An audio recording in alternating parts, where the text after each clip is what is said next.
The auto train is a non-smoking train, which does include e-cigarettes, vapes, cigars, and marijuana. Smoking is not permitted anywhere on the train, and that does include our restroom and sleeper accommodation. If you are caught smoking, I will stop the train, let you off, and you will have to find your own way to Sanford while we will continue on with your car.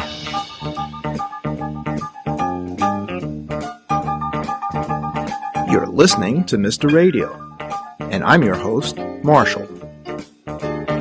I've always loved trains, whether they were my childhood model trains or real trains. Trains have been an adventure for me all of my life, so it was only natural for me to take the train to Florida for a visit with the grandkids. Traveling on the auto train offers a unique and convenient way to explore the East Coast of the United States without leaving your car behind. Operated by Amtrack, the auto train runs nonstop between Lorton, Virginia, just outside Washington, D.C., and Sanford, Florida, near Orlando, allowing passengers to relax in comfortable accommodations while their vehicles are safely transported in specialized rail cars.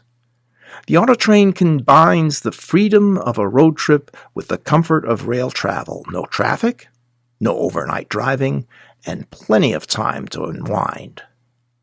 Fortunately, my wife Sarah is an experienced travel agent, and she was the one who booked this trip. Using my old iPhone, I recorded some of the more interesting moments, starting with getting there. Once we got there, it was just very well organized. We drove up, workers greeted us. Hello. How we doing? Okay. All right, here's your pamphlet that has your vehicle number on it. Just hold that to get the order. We're going to go into lane 2. Thank you. We turned over the keys. They slapped a number on our car. They gave us information with a number written on it and said, don't lose this. Leave your keys in it. Turn the vehicle off. Grab the things you'll need. Go inside and check in. Thank you. Leave the keys in it. Grab your things. Go inside. And we headed for the waiting room, which was populated by 50 older Americans, citizens. Amtrak Lorton station. Amtrak personnel are located at the ticket office to assist you. Please visit the ticket counter to check in for special service needs. The ticket office. As time progressed, more and more people dropped off their cars and more people entered the waiting room until it was nearly full. You had to sign in the waiting room, and you got a number, a train car number, as well as a room number. And they asked you what you wanted for dinner. You'll be in the 5343 car, room A, dinner at 6, and these are your 2 6 o'clock dinner tickets you'll bring with you to the dining car. So you were in a roomette, now you're in a deluxe room. It's a bedroom, room A. And boarding will be at 2:30. It'll be out the doors to the left. Thanks a lot. And then, when they said it was time to board the train, Ladies and gentlemen, may I have your attention? If you are in the 5348, 5347, 5345, 5343, or the 5341 sleeping cars, you can board at this time. there was a sign pointing you to the left or the right. And we walked and walked with our suitcase, walked past, I don't know how many train cars, 10, 15, 20 train cars. No. The cars were long. I would say maybe 5 cars. We are powered by 2 General Electric 4,000 horsepower diesel locomotives, and in its entirety, the auto train averages nearly 3/4 of a mile in length and is the longest passenger train in the United States. Today, I we remember have a it being total of very 9 long sleeping walk cars to and the 4 point at cars which on we could enter the train. Right, how y'all doing today? Pretty good. Our room seems to be on the upper level. Follow me up the stairs and left at the top of the stairs, okay? Thank you. And then we entered the train and had to go up these very narrow metal steps to the room. But I made it to the room. we were making ourselves at home. We were organizing our suitcases. We had settled in when the porter came. Hey, knock, knock. Knock, Quick knock. question, guys. Do you want a slightly bigger room than this one here? I can switch you to it if you like. Sure. The room right next door. They All right. didn't show up, so Okay. All we'll right. switch you over there. All right. Let's just switch out these pillows here. Yeah. Yours over. What memorable things happened after we got settled in? Well, we were focused on our room accommodations and took a lot of pictures and sent them to our children, who were as interested as we were about. And they asked about the lounge chair. I'm trying. It's terrible. Oh, yeah, the lounge chair. So I sat in the lounge chair, and it was as hard as a rock. The back didn't go back. The seat didn't raise up. There was no room to put the legs out. It was just like, I'm thinking that it wasn't as comfortable as a barber's chair. Maybe a kitchen chair. A barber's chair you can tilt back. That's right. This didn't tilt. Yes, and it was covered with kind of a cheesy vinyl, as if maybe there'd been some other upholstery, but that had gotten spoiled, and they put this cheesy vinyl over it. Anyway, the lounge chair was a huge disappointment. But there was a small bathroom, slightly larger than an airline bathroom, that had a shower in it. And a sign suggested that when you take a shower, you sit on the toilet to get clean. We did not try the shower. We did not try that. There was a sink and a mirror and lights and a place a mini counter to put things on. And then what I would call a long bench seat. Again, vinyl upholstery, not very soft, but the contours were comfortable. And there was enough room to kind of sit and put your legs up, for both people to put their legs up. And then the window, and the scenery passing outside of the train. Good evening, everyone. At this time, we are coming into Ashland, Virginia. Ashland is home to Randolph-Macon College, some beautiful Victorian homes, and we go right down the center of town. Next up is We passed Fredericksburg, was it? And they gave us a tour of Fredericksburg. Well, they didn't give us a tour. They said we would be going through through the middle of Fredericksburg. That was a Civil War town.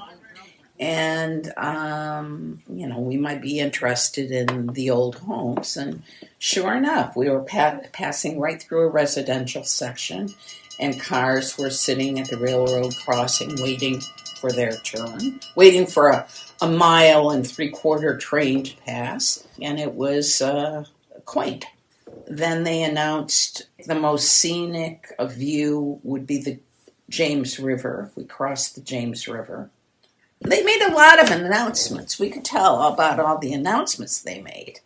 There was a woman who apparently was in charge of coordinating things, and she kept us posted on dinner, on smoking rules. The auto train is a non-smoking train, which does include e-cigarettes, vapes, cigars, and marijuana.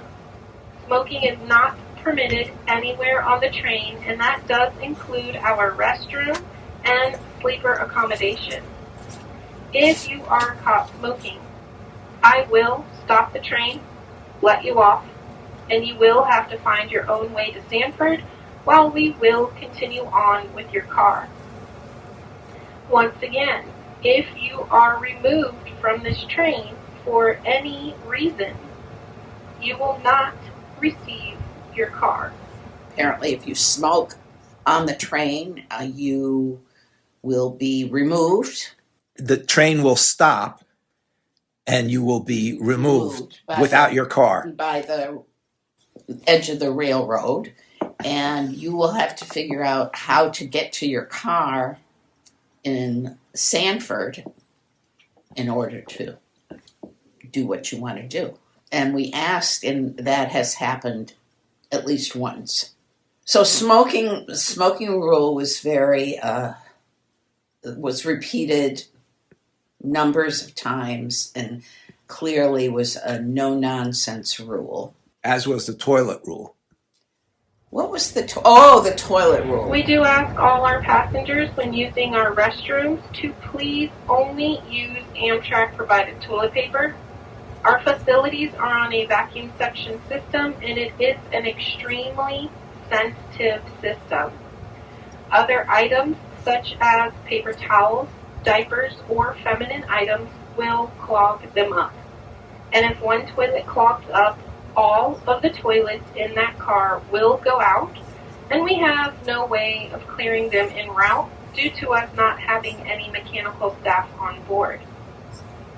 So please, only Amtrak provided toilet paper in our toilets, and all other items can go into the trash can. Do not throw anything in the toilet. Only use the supplied toilet papers. You could not throw anything else in because the Amtrak toilet, because if one toilet gets clogged, they all get clogged, and they will remain clogged until we arrive at our final destination, because there's nobody on the train that can fix it. And that was announced numbers of times. I was looking forward to the lounge car and the dining car. That was very comfortable. That was like plush diner booze in a circle booze, right? They were all circles, I think. Yeah. We're here, I think.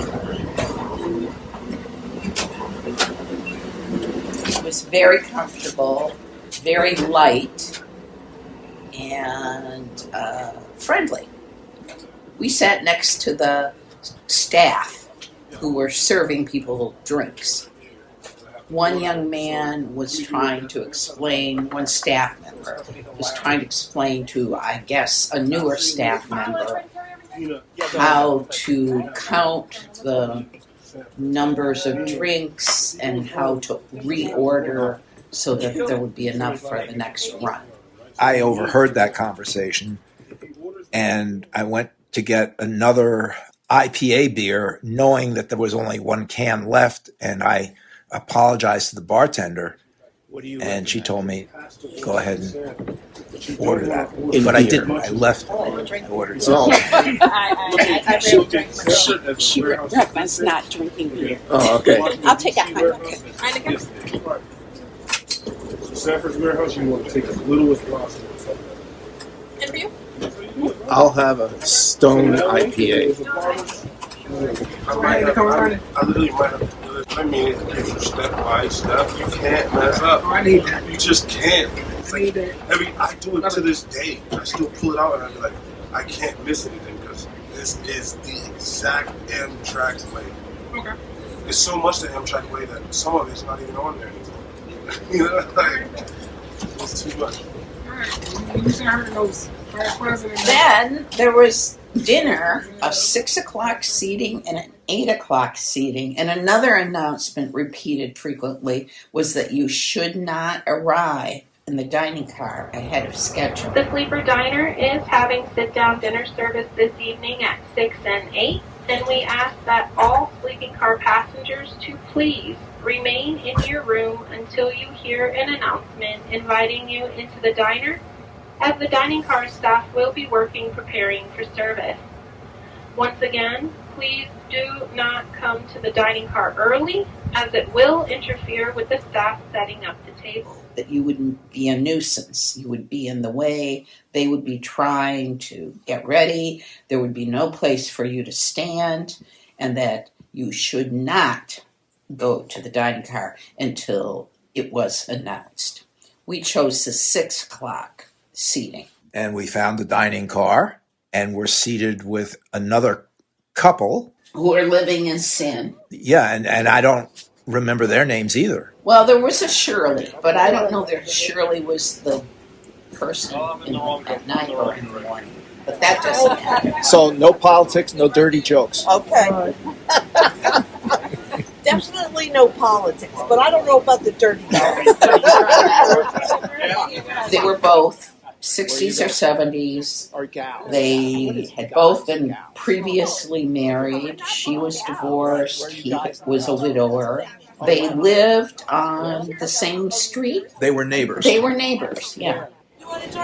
Did you ever hear of Valentine? Yeah. Yep. Yeah.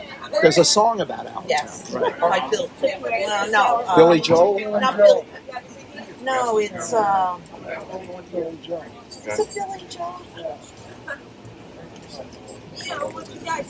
Or was it Springsteen? No, definitely Billy Joel. They were going to an island where some friends lived. I think they were going to the island that was hit by the hurricane, possibly. Mm-hmm. But we had a pleasant discussion with them. I had salmon, I believe. I had salmon as well. Yeah, and you had salmon as well. It was good. And I had, for dessert, I had a cheesecake type thing. Yeah. A blueberry cheesecake, which was also quite good. And then they served wine. When dinner was over, we had to sing a song.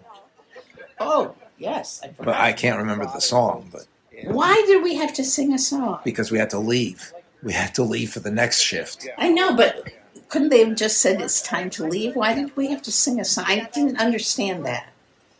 And then no one sang. I don't know. I think the staff member was really told to lead a song, but it didn't work out very well. So we left. Oh, the porter came and asked us what time he should get the beds ready. Okay. And how did you want the beds orientated tonight? We all plan on using full bunks or just the double bed down at the bottom?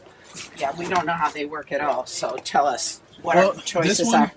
This is going to extend out a little bit further. Yeah. It becomes about a double. Okay. Most of my couples do the bottom, so no one has to climb up top. Yeah. But if you feel an adventurous and want to climb up there, feel free. I might fall over. Yeah, it is like a ladder that hooks on there. So. No, this is fine. We'll sleep down. So we just pull it out? Yeah, when I stop by 9:30, I'll extend it out, bring the mattress that I got up here down, and I'll put the blankets and everything on there for you. Okay. He pulled out the bed that I've described that was probably as wide as a double bed, a full-size bed, not a queen, not a king, but room for two people to squeeze together. I fell right asleep, and the rumble of the train and I couldn't really identify all the sounds. There's this sort of peaceful rumbling and swaying that takes place. But then there's the creak, creak, creak. I don't know, that's not the right sound. The sound of metal, clicking, kind of clickety-clack, clickety-clack sound. And I don't know what that is. It's the space between the rails that the wheels are going on. Uh-huh. And that makes the clickety-clack. Because sometimes it's just the rumble and the sway, and then sometimes you hear clickety-clack, clickety-clack, clickety-clack. Yeah.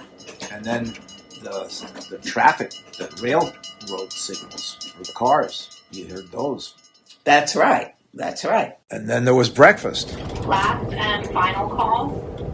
If you're in the coach portion, come on down to the cafe lounge. And if you are in the sleeper portion, you can come to the sleeper lounge. And there was no seating for breakfast. You just got ready and went down. And we arrived fairly early, I think. And there were many seats. And you're always seated with another two other people because they make sure that there are no empty spaces. This time it was, again, an unmarried couple. She was divorced. She talked frequently about her ex in a negative way. She had done a lot of community work, volunteer work, but had never worked for pay outside the home, had raised 3 kids or something. He didn't really divulge his past marital situation, if there was one, but he was a researcher. Lawyer. a lawyer for Agriculture. an agriculture group that was doing research, maybe. Yeah, or statistics or something, or so an environmental lawyer. And he was quite interesting, though we can't remember the specifics. And we ate our breakfast and talked to them. And then they announced that if you were done with your breakfast and you were just talking, you had to leave. So we left. Good morning, everyone. At this time, we're going through D-Land, Florida, and D-Land is an indication that we're about 20 to 25 minutes out of our Sanford station. And at this time, all passengers need to return back to their seat or then we accommodation finally to arrived prepare for the and training. did the exit process in reverse of the entrance process. And sat in the waiting room in Sanford, Florida. So we sat in the waiting room and waited for our car to come off the trains. And just a side note. Yeah. We were warned that when our cars had arrived for pickup, we should immediately get to the car. Do not fiddle around with our GPS or anything like that, because they wanted to empty the parking lot. Well, I programmed the GPS for my daughter's, our daughter's. I forgot that. Go ahead. Yes. I programmed it for our daughter. Our daughter used to live in our town, which is Ridgewood, New Jersey, but then moved to Boca Raton, Florida. But my GPS had both addresses saved, although I thought that I had deleted the Ridgewood address. And so in my haste to program the GPS, I programmed it, and we head off, and what happened? And pretty immediately, we had a choice between going north on a road or south on a road, and GPS told us to go north. And I thought, well, that's odd that here we are trying to go south in Florida, and this GPS is telling us north. But I thought, well, maybe the way you get to the southbound whatever is by going north on this road. I didn't think much about it. And then, I don't know, 30 minutes later, I saw a sign for Jacksonville, Florida, which is the farthest north. I think it's the farthest northern town in Florida. And I said, we're going the wrong way. So what we had done was we had gone north to 90 to connect with 95, which we needed to connect with 95, but we should have gone south to connect with 95. We went north and then connected with 95 and took it to go south. So we probably went an hour or an hour and a half out of our way. And since the... and I'd forgotten all about it. That was our first adventure. And since the clock on the wall just struck 7, that's the end of this. So, I just wanted to thank everybody for a great trip headed down here to Sanford. It's been a pleasure having you guys come out and see us. And hopefully we get to all have you out here again in the near future. All right. Thank you, guys. And we'll be there shortly, maybe another 10 to 15 minutes. Thank you. You've been listening to Mr. Radio, and I'm your host, Marshall. This program was written and produced by Marshall. Our theme music was played by Ululation. Mr. Radio is available wherever you get your podcasts, including iTunes and Spotify. Subscribe to our podcast and leave us a review. And don't forget to tune in next week for another episode of Mr. Radio.